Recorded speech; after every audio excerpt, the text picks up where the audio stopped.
He's trespassing. Arrest him immediately." The hoe Karen screeched at the officers she had summoned on my own land. I had just finished a grueling 12-hour drive to visit my family's ranch, only to be met with flashing red and blue lights and a smug blonde woman ordering my arrest. She stood there, looking pleased with herself, convinced she had the upper hand. What she didn't know was that in my Washington, D.C. office, the wall is lined with photos of over 300 HOA presidents I've personally sent to federal prison. My actual job? I oversee the division that can dismantle any HOA in the country with a single call. If you're living through your own HOA nightmare, comment where you're from because this woman just made the biggest mistake of her life. I'm Nathan Hayes. For 15 years, I've waged war against abusive homeowner associations from behind a desk in D.C. But now, I needed a break. My grandfather's old ranch in Texas had been calling to me offering peace, quiet, and maybe a few days of good fishing. Instead, I stumbled into a case of small-town corruption so blatant, it would make organized crime look subtle. The woman now trying to have me arrested for trespassing had apparently been waiting 2 decades for this moment.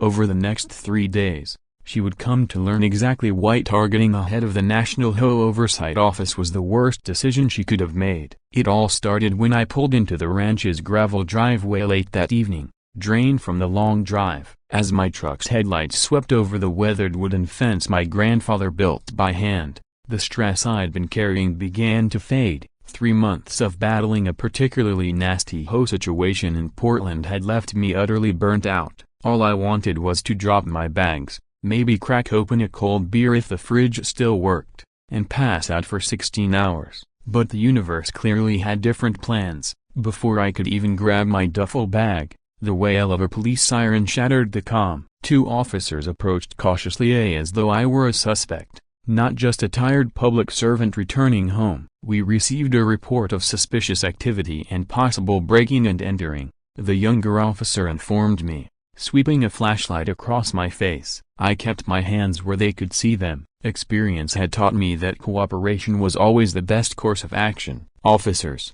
there must be some mistake. This land belongs to my family. I'm Nathan Hayes. If you let me reach for my phone, I can show you the deed." That's when Margaret Williams made her dramatic entrance. She stormed across the lawn in what looked like her official HOA president pantsuit. Even in the low light, I could see the satisfaction beaming from her face. "Thank you for coming so quickly," she said to the officers, practically glowing. "As I mentioned in my call, this man is trespassing on HOA-controlled land. We have strict rules about access after dark, and I've never seen him in all my 15 years as president." She turned to me with the kind of saccharine smile a snake might give just before striking. "I'm sure you understand. We have to protect our community from strangers." The older officer, whose nameplate read Rodriguez, looked uneasy. "Ma'am, he says this is his property." "Sir, do you have proof of ownership?" I calmly retrieved my phone and pulled up the digital copy of the deed I always kept on hand. It's a habit from years spent handling property disputes. "Officer Rodriguez, as you'll see here, the Hayes family has owned this land since 1947. My grandfather, William Hayes, bought it after returning from the war." Rodriguez studied the documents. His expression shifted from worried to apologetic. "Everything seems to check out, Mr. Hayes. Sorry for the mix-up." He turned toward Margaret, whose smug grin had hardened into something waxy and unnatural. "Ma'am, he's fully within his rights to be here. This land isn't under HOA jurisdiction." But Margaret wasn't backing down.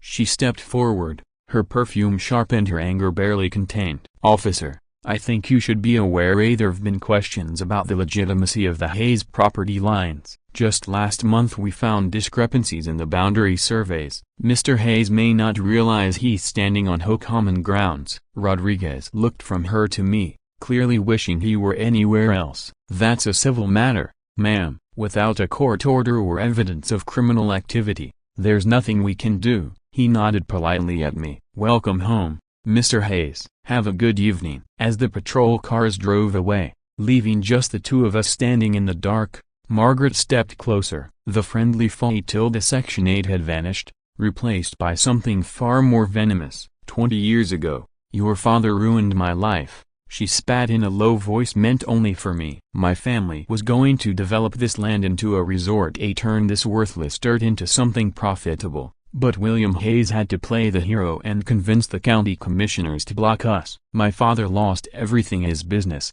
his name, his will to live. She took a step back, the fake smile returning like a mask. Now it's your turn, Mr. Hayes. You have 72 hours to reconsider your stay. After that, well, let's just say our HOA regulations are quite thorough. Her heels clicked on the gravel as she walked off, each step sounding like a ticking clock. In that moment, my grandfather's last letter made perfect sense. This wasn't about rules or boundaries. This was personal, a generational, and about to get very, very ugly. I pulled out my phone and typed a quick note. Day 1. Name Margaret Williams just declared war. She had no idea what she'd started. If there's one thing I've learned in all my years, it's that power-drunk HOA presidents always underestimate their opponents. They think they're dealing with just another homeowner, not someone who's read every tactic in their handbook. The next morning began with what I can only describe as a violation blizzard. Still in my grandfather's robe, coffee in hand, I opened the front door to find my porch buried under a sea of orange notices, 47 of them, to be exact. I counted twice, once out of disbelief, and once because my brain refused to believe what it was seeing without caffeine. Apparently, my grass was half an inch too tall. The mailbox wasn't the approved shade. Unauthorized vehicle parked in driveway between 10 p.m. and 6 a.m. Fence posts exceed height regulations by 1.2 inches. But the one that actually made me laugh out loud, visible coffee mug on porch violates outdoor beverage container guidelines. Fine, $300. I gathered the stack of violation slips, each signed with Margaret's dramatically stylized signature, all time-stamped throughout the night. The woman had clearly spent hours skulking around my property with a flashlight, a measuring tape, and a vendetta. But one envelope stood out. It was handwritten on personalized stationery. On the front, a single word, Nathan. Inside, Margaret's cursive cut across the page with the same sharpness as her personality. Mr. Hayes, I trust you've received our welcome package. At Willowbrook Ranch HOA, we take property standards very seriously. Your grandfather may have been exempt due to certain legal loopholes, but those expired with him. You now have 70 hours left to consider selling. I already have buyers willing to pay above market value. Don't make this harder than it needs to be. A.M. Weber. Beneath her signature, a chilling postscript. P.S.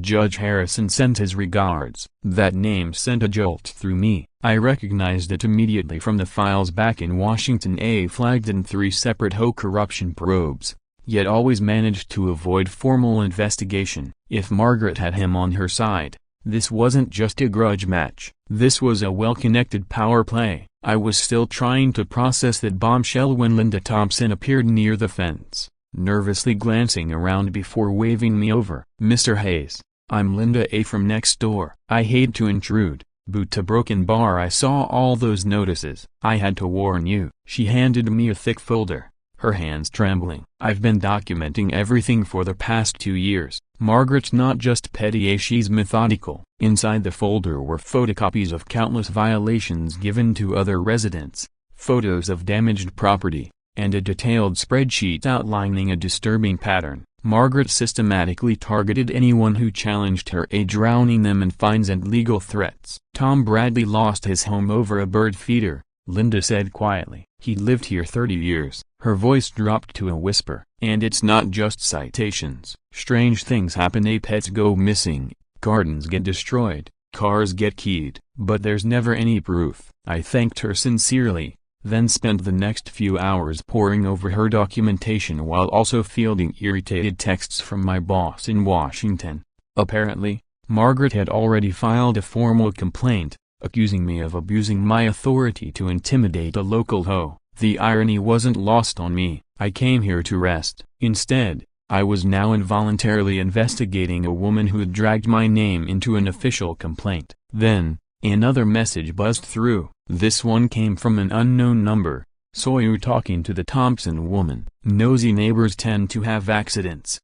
46 hours left. That was all the confirmation I needed. Things were about to escalate, so I decided to push back. I grabbed a tape measure and walked to the supposedly non-compliant mailbox, making sure I was highly visible. Within minutes, a golf cart barreled down the street. Margaret stepped out, looking like she'd dressed for battle, perfectly pressed khakis, a logo-branded HOA polo, and a visor that probably cost more than most used cars. "Mr. Hayes," she greeted me, her tone sugary. "Nice to see you taking initiative. Just remember, any alterations must be pre-approved by the architectural committee. The next meeting is in 6 weeks. I stood up straight and tapped the measuring tape. 15 years of wrangling with petty HOA despots kicked in. "Actually, Margaret, I was confirming that my mailbox is precisely regulation height. Funny how measuring tapes tend to vary depending on who's holding them." Her smile faltered. "Are you suggesting I fabricated violations?" "I'm not suggesting anything. I'm stating that your measurements are inaccurate, and I'm also curious how you managed to measure my lawn at 2 in the morning.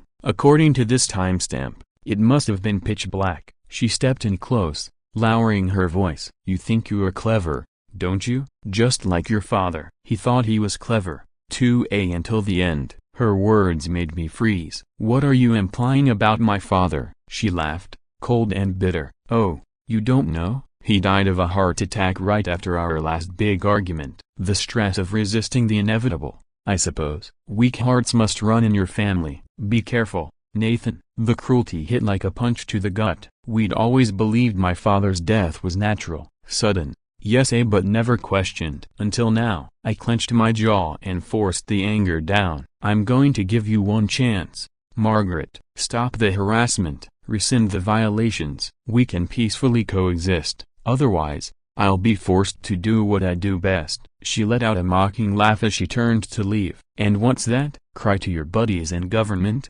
Judge Harrison is very eager to see your lawsuit. He loves teaching outsiders how Texas handles justice." As she drove away, 2 thoughts crystallized in my mind. First, this wasn't just a local feud. It was deeper, dirtier, and more dangerous than I'd expected. Second, Margaret had just made a fatal misstep. She threatened my family. She exposed her ties to a compromised judge. She revealed her hand too soon. In HOA warfare, that's a rookie mistake.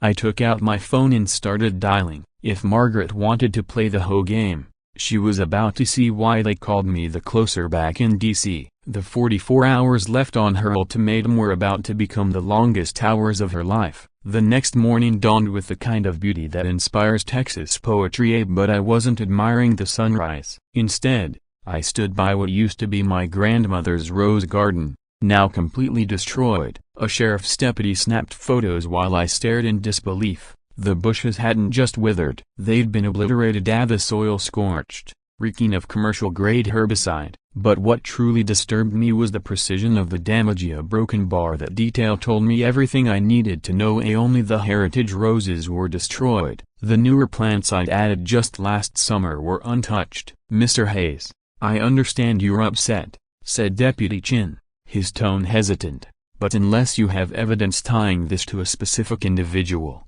this is just vandalism by person unknown. I can file a report for your insurance." I nodded silently, biting back the fury building inside. These roses had been my grandmother's pride, grown from cuttings her own mother had brought over from Ireland. Margaret hadn't just lashed out randomly. She'd done her homework and aimed to cause the deepest emotional blow. What she didn't know was that 3 hours after her threat, I'd installed high-definition, night vision-enabled security cameras, all feeding to a secure cloud server. Back inside, I opened the footage on my laptop, hands trembling as I clicked through. There he was, 3:17 a.m., Robert Williams, Margaret's husband, creeping across my property with a chemical spray tank on his back. And the audio sealed it. Margaret's voice came through, faint but clear on his phone speaker. "Remember, only the old roses, Robert, and wear the shoes I left out. They're 2 sizes too big for you." It was calculated, deliberate, and nauseating. This was no longer just about HOA fines. It was psychological warfare, personal, strategic, and cruel. I copied everything. Then I sat in my grandfather's old leather chair to think. the scent of tobacco and wood polish grounding me. I could go to the police, but Deputy Chin had already made it clear where the local loyalties lay. Filing a civil case would drag on for months, giving Margaret exactly what she wanted. Or I could do what I've always done best, use their rules against them. My phone rang. It was Elena Martinez, a seasoned attorney I'd worked with before. "Nathan," she said, her voice a mix of concern and knowing amusement. "Please tell me you're not going after a local hoe on your vacation." "They poisoned my grandmother's roses," I replied. "It's personal now." She sighed. "All right, send me everything, but be careful. Small-town politics can be nastier than federal courtrooms. These people circle the wagons." I spent the next hour forwarding documentation and ignoring the gaping hole in the garden outside the window. That's when Dorothy Kim appeared at my back door, casserole dish in hand and a determined expression on her face. "Brought you something to eat, Mr. Hayes. Figured you wouldn't be in the mood to cook after a broken bar." She glanced toward the rose bed. Well, after that, I welcomed her in, grateful for her presence and her kindness. Dorothy had lived in Willowbrook Ranch for 3 decades, long before Margaret's reign began. "Your grandmother and I used to trade rose cuttings," she said as she settled into a chair like she belonged there. "She gave me starts from those Irish roses. They're still thriving in my greenhouse. If you want some back, I'd be happy to share." The gesture nearly broke me. "Thank you, Dorothy. That means more than you know." She gently patted my hand. "That's what real neighbors do. Not like that Williams woman and her army of flying monkeys." "Tell me about Judge Harrison,"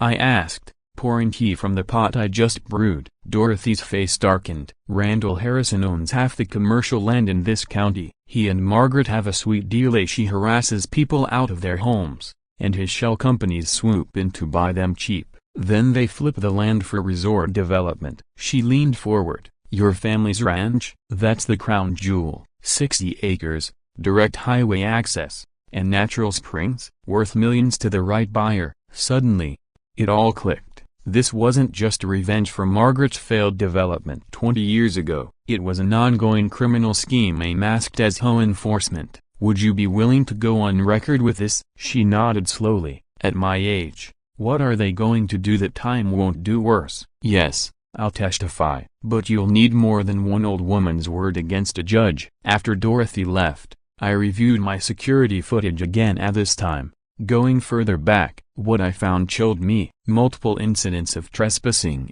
Robert Williams measuring fence posts in the dead of night, Margaret snapping photos from odd angles, and on 3 separate occasions, a man in a suit I didn't recognize, inspecting my boundary markers and scribbling notes. But it was one audio clip from 2 nights earlier that changed everything. Margaret's voice carried on the wind, captured by the sensitive microphones.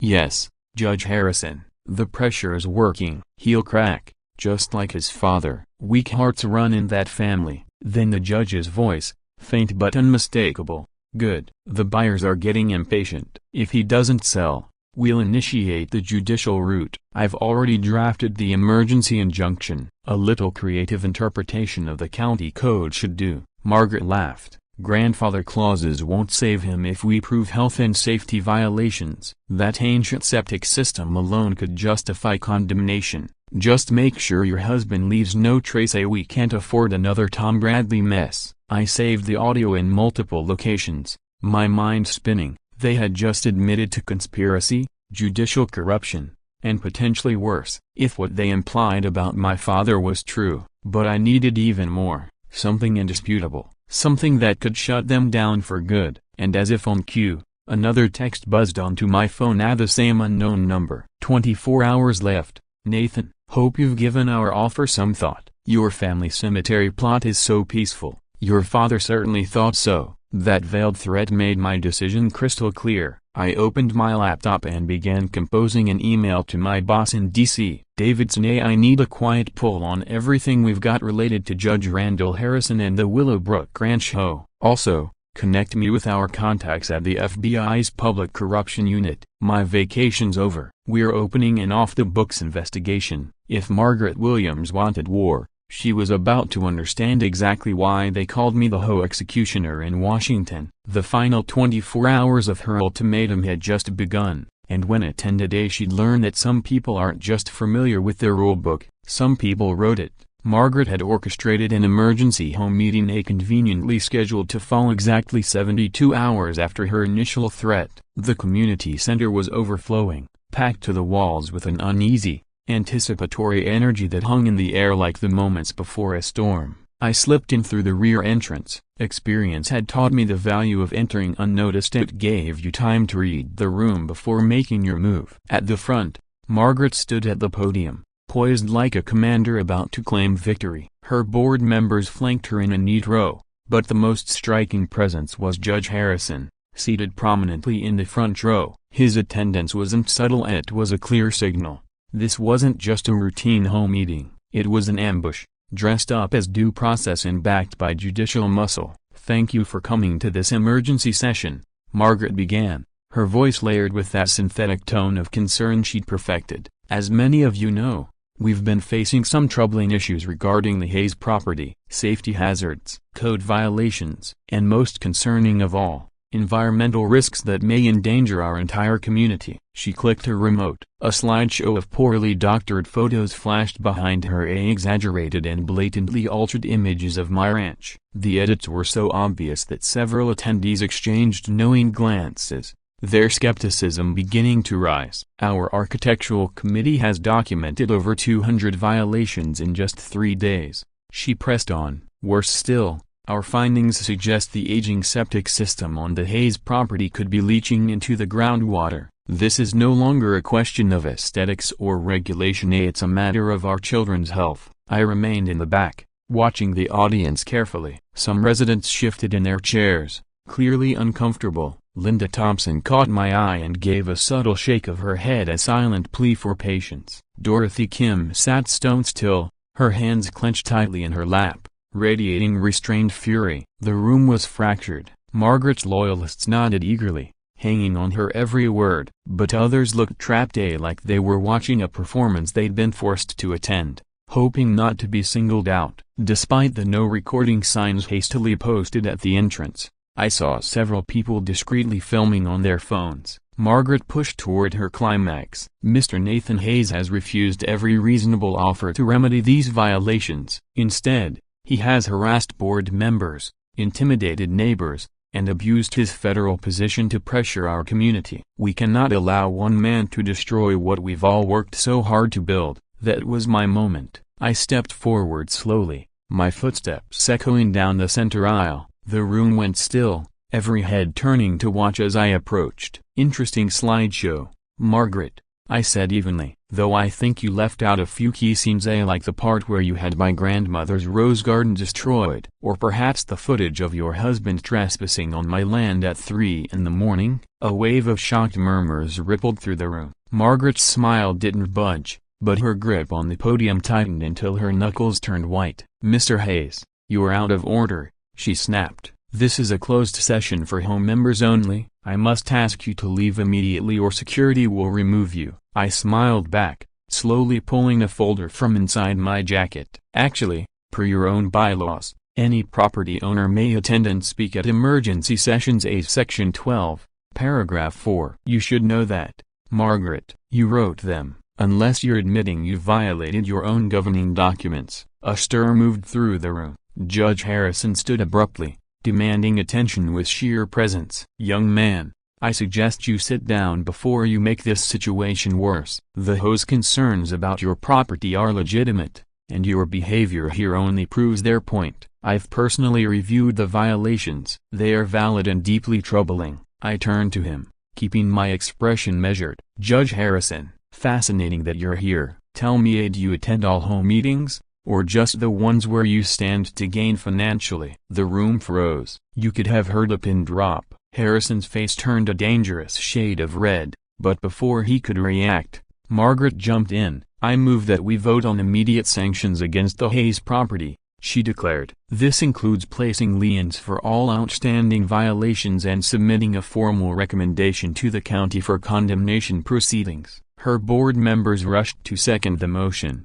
too quickly, clearly rehearsed. But I wasn't finished. "Before you vote," I said, lifting my phone, "there's something everyone here deserves to hear." I connected to the room's audio system, a feature I discreetly tested earlier. The speakers crackled, then came alive with crisp sound.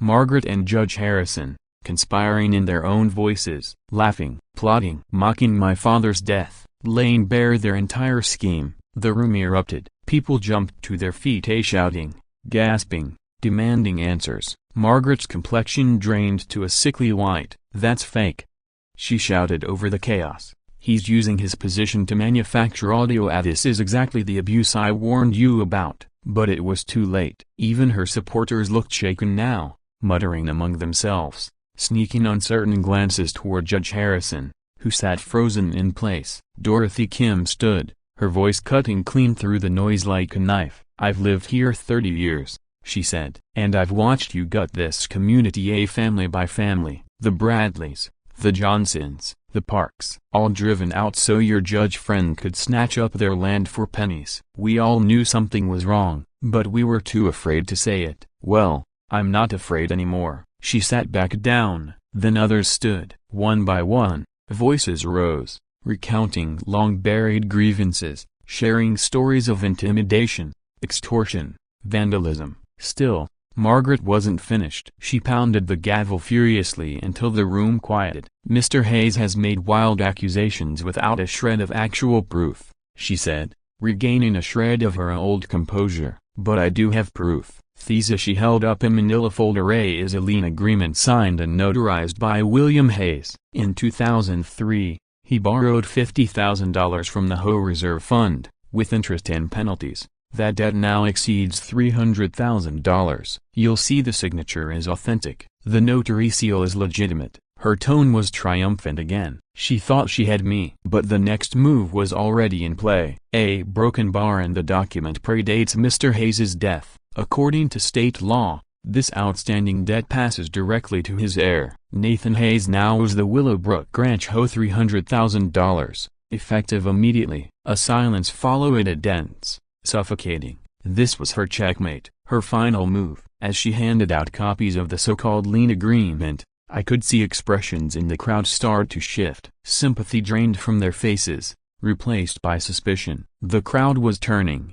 I took one of the documents and examined it, trying to steady my thoughts. The forgery was excellent and near flawless. Elena had warned me that Margaret might try something like this, but even with that warning, seeing it in print hit like a punch to the gut. Then I spotted it, the minute detail that unraveled the entire lie. Looking up, I offered Margaret a smile so calm it made her visibly recoil. "This is impressive work, Margaret. Try a top-tier forgery. But there's a small problem you may have overlooked. My father was deployed in Afghanistan from January 2003 through March 2004. Kind of hard to sign whole loan paperwork from a military base in Kandahar."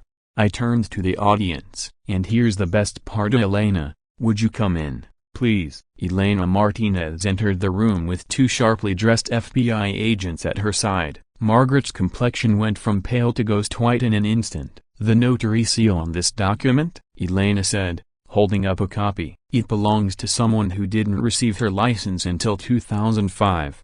And the paper it's printed on? Manufactured using whitening agents that weren't in circulation until 2007. She turned to Judge Harrison. "As for you, Siri, you're about to have far bigger problems than a failed HOA power grab." "Agents," she added coolly, "I believe you have some arrests to make." Chaos exploded. The room erupted in gasps and shouted accusations. Margaret turned to me with pure venom in her eyes. "You think this is over? Check your mail tomorrow, Nathan." My resignation isn't the only document I filed with the county. Even with cuffs looming, she was still playing chess. But what had she filed? The thought gnawed at me as the agents read her Miranda rights. I knew now. This wasn't the end. This was just the end of Act 1. The next 24 hours should have been a victory lap. Instead, they became a crash course in what happens when you threaten the wrong people. By morning, my bank accounts were frozen. A cease and desist notice was nailed to my door. 3 lawsuits had been filed against me: defamation, harassment, tortious interference. And that was just the start. Harrison hadn't gone down with Margaret. Instead, he spent the night weaponizing every legal contact in his Rolodex. He still had power, and now he was using it like a hammer. "Nathan, this is serious." Elena's voice crackled over the phone as I stood staring at my kitchen table, now buried under an avalanche of legal threats. "Harrison filed for an emergency injunction. Claims your property poses an immediate health hazard. Hearings tomorrow morning." And the presiding judge? His golfing buddy, Judge Thornton. I poured myself a coffee with trembling hands, letting her words sink in. This was scorched earth warfare. If the court condemned my property, it would trigger a forced sale, funneling the proceeds straight into the HOA's claim. My land would be gone before the FBI even had time to react. But Harrison had made a crucial mistake. He assumed I was just another pencil pusher who'd break under pressure. He didn't know about the arsenal of favors I'd built up over 15 years or the nuclear option I was about to deploy. "Elena," I said, gripping the phone tightly, "file an emergency motion for change of venue. Move it to federal court under diversity jurisdiction, and call Davidson. Tell him it's time." While Elena mobilized our legal counteroffensive, I made moves of my own. Harrison might have frozen my official accounts but not my contingency fund. Years of dealing with financial sabotage had made me paranoid enough to stash emergency crypto. Within the hour, I had converted just enough to stay operational. "Then, Marcus, I need you to tear through the HOA's books. Every ledger, every transfer, every dollar tied to every foreclosure for the past 5 years. Start with the days leading up to each property seizure. Send me access," he said, deadpan. "Give me 6 hours. If they've been cooking the books, I'll find the recipe." While Marcus waged war with numbers, I drove to the county courthouse not to contest the injunction, but to hunt. I pulled every property transaction, every lien, every foreclosure in Willowbrook Ranch dating back a decade. The county clerk, a nervous man named Timothy, looked up and paled when he recognized me. "Sir, I've been instructed that some of these records are sealed at Broken Bar." "Timothy," I said, flashing a knowing smile, "are you familiar with the Texas Public Information Act? Unless there's a specific court order sealing these files, you're legally obligated to provide them." "Want me to call the Attorney General's office to clarify?" He didn't. The records painted a damning picture. 23 homes foreclosed over 10 years, each one coincidentally purchased by shell companies connected to Harrison. The pattern wasn't subtle, it was blatant. But a pattern wasn't enough. I needed evidence. I needed a smoking gun. That's when Providence arrived, sitting in the courthouse parking lot, hunched behind the wheel of a beat-up sedan. Robert Williams, Margaret's husband, and judging by the look on his face, a man standing at the edge. I approached cautiously, reading the grief and shame in his posture. "I'm sorry things turned out this way, Robert," I said quietly. "I know you were following orders." He let out a bitter laugh. "Orders? That's all it's ever been. Margaret only sees people as tools or threats. I stayed silent for 20 years, but it's over. The dam broke." He spoke fast, as though letting it out before fear reclaimed him. "I recorded everything. Years of it. I started when she threatened to ruin me if I ever left. She'd rant when she drank.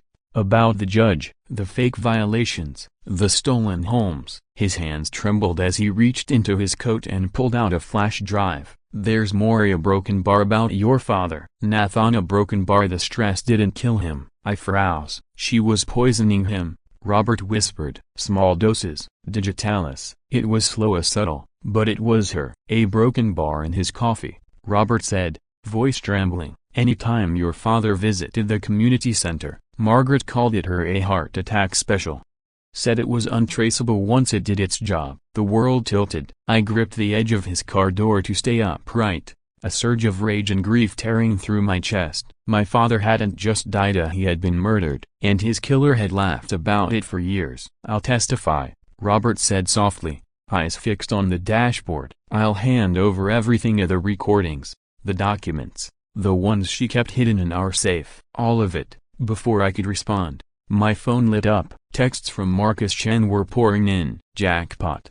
Call me now." When I got him on the line, Marcus didn't waste time. "Nathan, they've been embezzling for years, of fake vendors, ghost contractors, everything, but the PI tilde IRS da RA tilde copyright systems. During COVID, Margaret authorized payments to a so-called cleaning company that doesn't exist. Guess who owns it? A corporation registered to Judge Harrison's wife. I blinked. How much? Over $800,000. 18 months. All fraudulent. This is textbook racketeering, fraud, conspiracy. And with Robert's testimony, potentially murder. We've got them. That evening, my phone rang again, a blocked number. I already knew who it was. Nathan Hayes. Came Harrison's voice, smooth as oil but laced with unease. You're playing a dangerous game. Margaret was careless.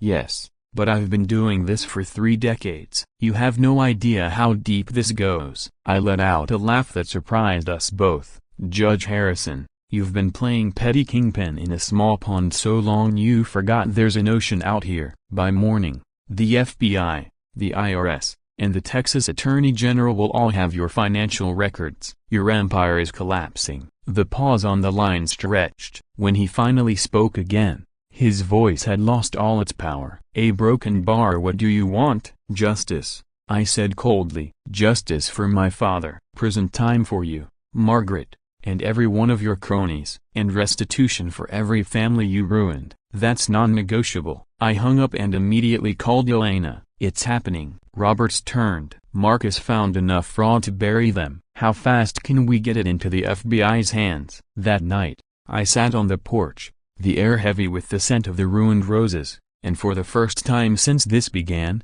I felt a sense of peace. We would win. Tomorrow would be the reckoning. I could feel my father beside me, silent and strong. The empire they built on lies, cruelty, and corruption was finally crumbling, and I'd be there to watch every brick fall. The next morning, the federal courthouse in Austin loomed against a glowing Texas sky, a fortress of law and consequence. I adjusted my tie, flanked by Elena and 2 FBI agents. They'd hardly left my side since Margaret's arrest. Inside, the security checkpoint buzzed with tension. Reporters crowded the sidewalks. Small town Ho scandal tied to federal crimes had gone viral. The courtroom overflowed, monitors set up in adjacent rooms to accommodate the public. This wasn't just a hearing, it was a reckoning. I spotted Dorothy Kim in the gallery, dressed in her Sunday best. She caught my eye and gave a small, proud nod. All rise for the Honorable Judge Patricia Reeves, the bailiff announced. Relief washed over me. Reeves was known for one thing above all else: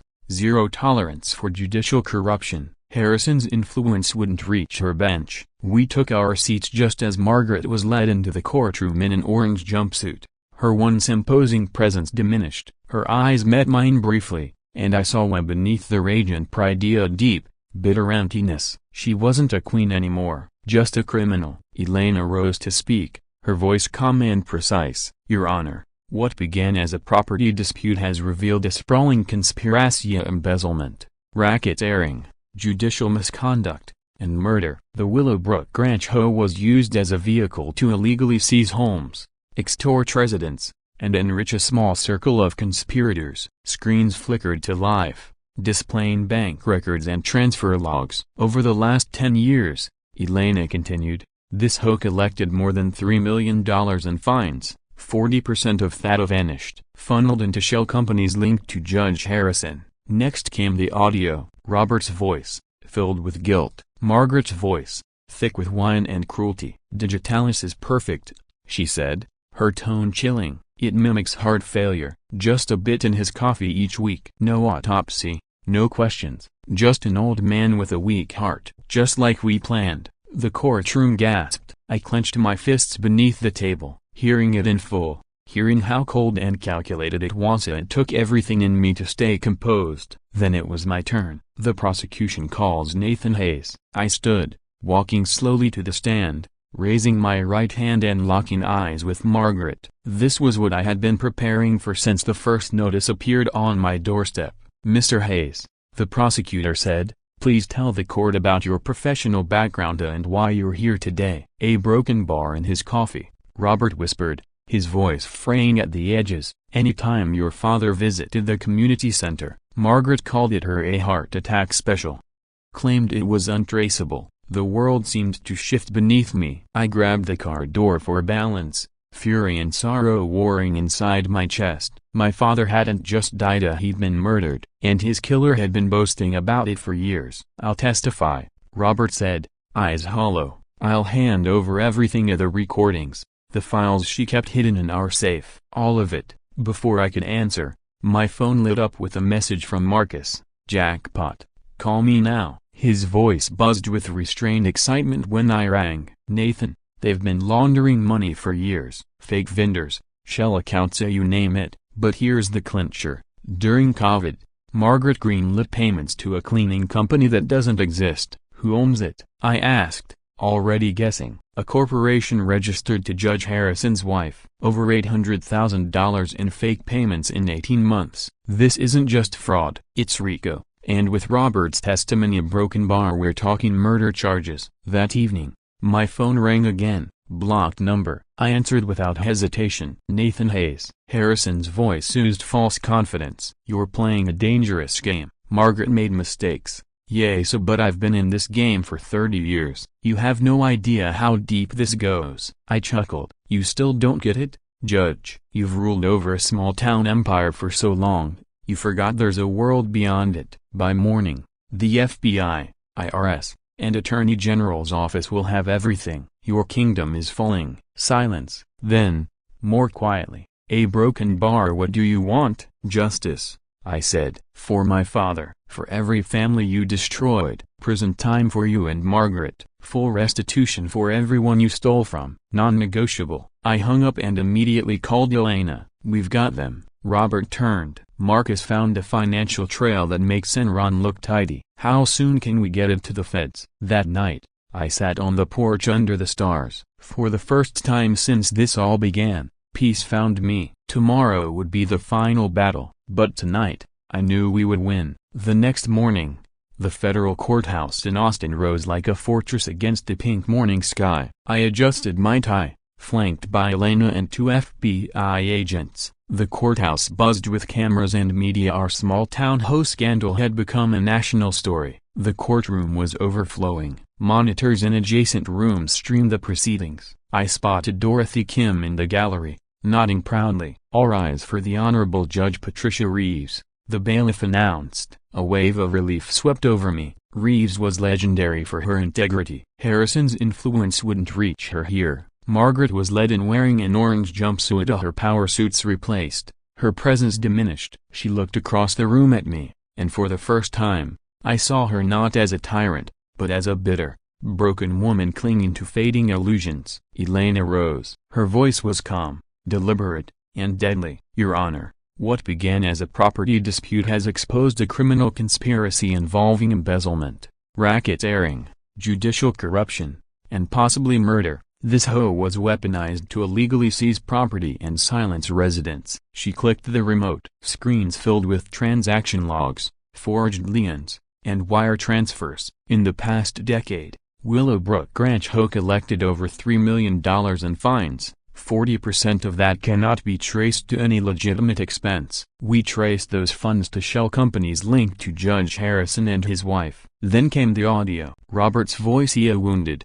weary. Margaret's slurred, cruel, matter-of-fact. "Digitalis is perfect," she said. "It mimics heart failure.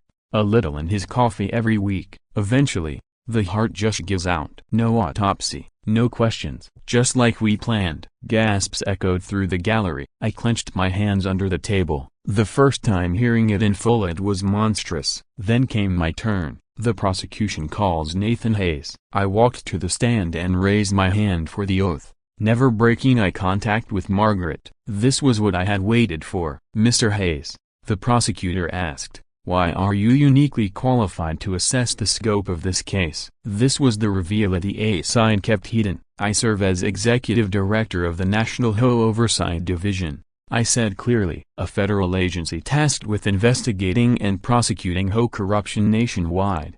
Over the past 15 years, I've led over 200 successful prosecutions." Gasps rippled through the courtroom. Harrison's legal team looked like they'd been sucker punched. They thought I was just some bureaucrat, not the guy who literally wrote the manual on HOA corruption. "In your expert opinion," the prosecutor continued, "how does the Willowbrook Ranch case compare?" "This is one of the worst I've seen," I replied. The systematic corruption, the involvement of a sitting judge, the use of intimidation and even murder, it places this HOA in the top tier of criminal enterprises. The cross-examination was aggressive but futile. Harrison's attorney, a sleek predator named Pete, tried to imply I had a personal vendetta. No sir, I replied calmly. I was on vacation when your clients targeted me. My actions began after they committed multiple crimes. I responded as any citizen and as a federal officer should. The tide was irreversible. The real climax came when Harrison was let in,